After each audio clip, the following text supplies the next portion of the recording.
sir. This boy lived with me at the orphanage." Teresa's voice echoed through the mansion's hallway like a battle cry, shattering the aristocratic silence that Robert Whitman cherished so much.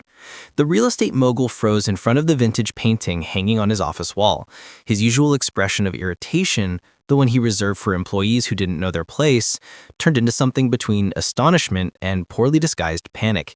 Teresa Silva, 45, a cleaning lady for 6 months in that $7 million mansion, had never spoken so loudly in her boss's presence.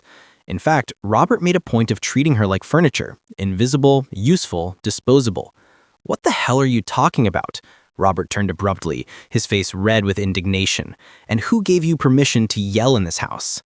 The portrait showed a blonde boy of about 8, with an angelic smile and expensive clothes. A gold plaque on the frame read, "In memory of Michael Whitman, beloved son, 1985 to 1993. Teresa pointed at the photo with her trembling hand still holding the cleaning cloth. "Michael, that's the name he used at St. Joseph's Orphanage, but we all knew it was a lie." "You're delusional." Robert took a threatening step toward her. "My son died in a car accident at the age of 8. You have no right to talk about him." But Teresa didn't back down. Her eyes shone with an intensity that made Robert hesitate, the look of someone who carried secrets too powerful to be ignored. For 6 months, she had swallowed daily humiliations, the jokes about those people when he thought she wasn't listening, the comments about how they should be grateful to have work, the way he turned down the TV when reports of police violence came on, as if her presence were an inconvenience. Robert Whitman, luxury real estate mogul, philanthropist for show, influential politician. To the world, a devoted widower who honored the memory of his dead son. To Teresa, a man who didn't know his world was about to be turned upside down. "Michael didn't die in that accident," Teresa said calmly. Her years in the orphanage had taught her to recognize the lies of wealthy adults. He was handed over like merchandise. The silence that followed was deafening. Robert blinked several times, as if trying to process the impossible. His mouth opened and closed without producing a sound. Teresa watched with silent satisfaction. For months, she had cleaned that house, watched that man, listened to his phone conversations about urban cleansing and undesirable elements. Now, finally, the pieces of the puzzle were falling into place. "You're lying," Robert muttered, but his voice had lost its usual arrogant authority.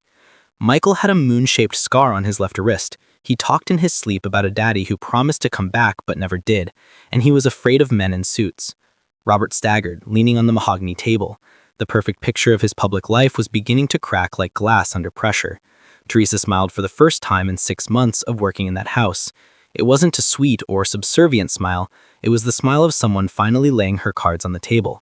"Fletcher was very efficient," Teresa said quietly. "He had all the warrants ready before I even started working here." Robert finally understood the full extent of his situation. For 6 months, he had poured his racism and arrogance onto a woman who was not only a witness to Michael's lost childhood, but also an undercover agent in a complex federal investigation, an operation orchestrated by the very son he had abandoned. "Why?" he muttered finally, breaking down completely. "Why did Michael do this to me?" Teresa stopped in front of the boy's portrait on the wall, the only thing in the room that remained untouched by the chaos. For a moment, her hardened expression softened as she looked at Michael's angelic face at age 8. "Because you didn't just hand him over to those men, Mr. Whitman. You handed over a child's hope. You taught him that love can be sold, that family is disposable, that promises are just empty words." The sound of sirens approached from the avenue outside. Teresa took one last item from her apron pocket, a yellowed letter in a child's handwriting. "Michael wrote this when he was 10, at the orphanage," she said. "He wanted me to give it to you if I ever found you." She placed the letter on the table in front of Robert. "You can read it while you wait for the police to arrive." With trembling hands, Robert opened the letter. The words, written in colored pencil by Michael's small fingers, struck him like daggers. "Dad, I still believe you're coming to get me. People here say you've forgotten me, but I know you're just busy. When I grow up, I want to help other kids like me find their families. And I want to show you that I've become a good man, even far from home. I love you anyway. Michael." Robert broke down in tears, finally realizing that he had lost much more than money or reputation. He had lost the chance to meet the extraordinary man his son had become, despite everything he had done to him. The sirens stopped at the mansion's door.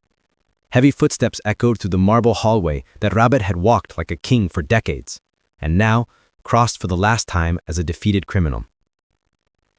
Teresa Silva watched from the window as Robert was led away in handcuffs to the police car, Curious neighbors crowded the sidewalks, cell phones recording the fall of one of the most powerful men in the city. But what none of them knew was that the story was just beginning, because Michael Whitman had left more than letters and investigations. He had left a will that would forever change the fate of every orphan child in the city. And the legacy Robert thought he had built would be completely rewritten by the hands of the son who never stopped loving the father who abandoned him. 6 months later, Teresa Silva walked through the corridors of the new Michael Whitman Missing Children Support Center, open with the $20 million Robert had been forced to pay as compensation for crimes against humanity. Robert Whitman, now serving 17 years in a federal prison, had lost absolutely everything. His company was bankrupt. His assets had been auctioned off. His political friends had abandoned him like a radioactive outcast. Even his Twitter account had been turned into a memorial for the children he had harmed. Dr. Fletcher smiled when he found Teresa checking the file details of the inauguration. Michael would be proud, he said, pointing to the gold plaque at the entrance, showing a photo of the young nurse smiling beside orphan children. He always said he would change the world, Teresa replied, watching families reunite in the main hall. I just didn't know he would do it even after he died. The foundation had already reunited 47 children with their families in just 6 months. The search system, created with Robert's money, was revolutionary, cross-referencing data from hospitals, orphanages, and police records in real time. Teresa had become the executive director of the institution. Her experience as both an orphan and a nurse made her perfectly qualified to lead Michael's mission. Every child found was a victory over men like Robert. In federal prison, Robert received only one visit a month from his own sister, who came only to remind him how he had destroyed the family name. His cellmates knew exactly who he was, a man who had sold his own son, and they treated him with the contempt he deserved. During the inauguration ceremony, a reporter asked Teresa if she felt sorry for Robert. Sorry? Teresa smiled, the same expression she had worn the day she destroyed his life. I feel sorry for the children he harmed. Robert had 30 years to do the right thing. Michael had only 25 years of life to correct his father's mistakes. Michael Vlastak had been to leave detailed instructions on how his death should be investigated if anything happened to him. The accident that killed him was no accident. Robert had hired thugs to silence the son who threatened to expose his crimes. But Michael knew that Teresa would fulfill his mission. In the final letter he left for her, he wrote, "If you are reading this, then justice has finally been served. Thank you for never giving up on me." Today, as she watched families hugging each other at the center named after Michael, Teresa knew that the best revenge is not to destroy those who hurt you. It is to build something so powerful that it makes it impossible to forget what we are fighting for. Robert Whitman's story became a case study in universities, proof of how arrogance and prejudice destroy lives. Michael Whitman's story became an example of how true love survives even the deepest abandonment. And Teresa Silva proved that sometimes the quiet cleaning lady you despise may be exactly the person who holds the keys to your redemption or your destruction.